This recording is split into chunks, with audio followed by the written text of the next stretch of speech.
दोस्तों, घरेलू उपचार और सुखी जीवन चैनल पर आपका हार्दिक स्वागत है। आज के इस वीडियो में हम आपके लिए लेकर आए हैं डिप्थीरिया यानी घट सर्प जैसी खतरनाक बीमारी का घरेलू और आसान उपाय। इस रोग में रोगी के गले में चिकट कफ अटककर सांस अवरुद्ध होकर दम घुटने से रोगी की मृत्यु हो जाती है। गले में घर घर की आवाज़ आती है, सांस लेने में बहुत कष्ट होता है। इस बीमारी में कफ इतना चिकना होता है कि चुटकी से पकड़कर खींचा जाए तो लंबा तार की तरह निकलेगा, जो टूटेगा नहीं। यह कफ सांस की नली को बंद कर देता है और रोगी की मौत हो जाती है। तो आइए देखते हैं इसकी दवा और इस्तेमाल करने का तरीका।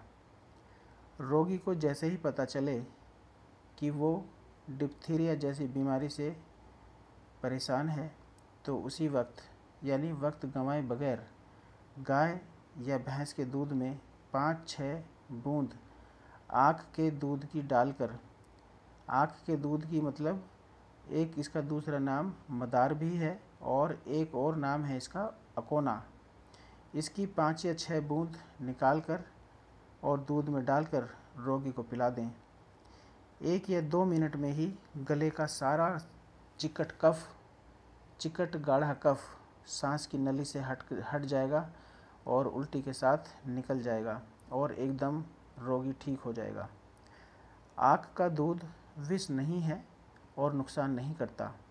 यह चिकट कफ को फाड़ देता है। हरा नीला गाढ़ा कफ उल्टी द्वारा निकल जाता है और रोगी 2 मिनट में ठीक हो जाता है।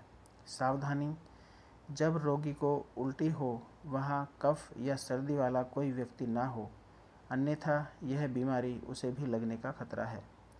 इसलिए मिट्टी के बर्तन में उल्टी कराकर इस गंदगी को 1-1.5 फुट गहरे गड्ढे में दबा देना चाहिए।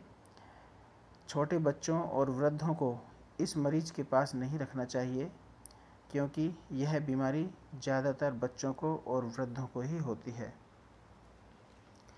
दोस्तों, हमारा यह नुस्खा इस्तेमाल करें और कमेंट के ज़रिए अपना फीडबैक ज़रूर दें। हमारा यह वीडियो यदि आपको अच्छा लगा हो तो सब्सक्राइब करें, लाइक करें और अपने फ्रेंड्स और रिलेटिव्स के साथ भी शेयर करें, ताकि इन नुस्खों का फ़ायदा उन सबको भी मिल सके।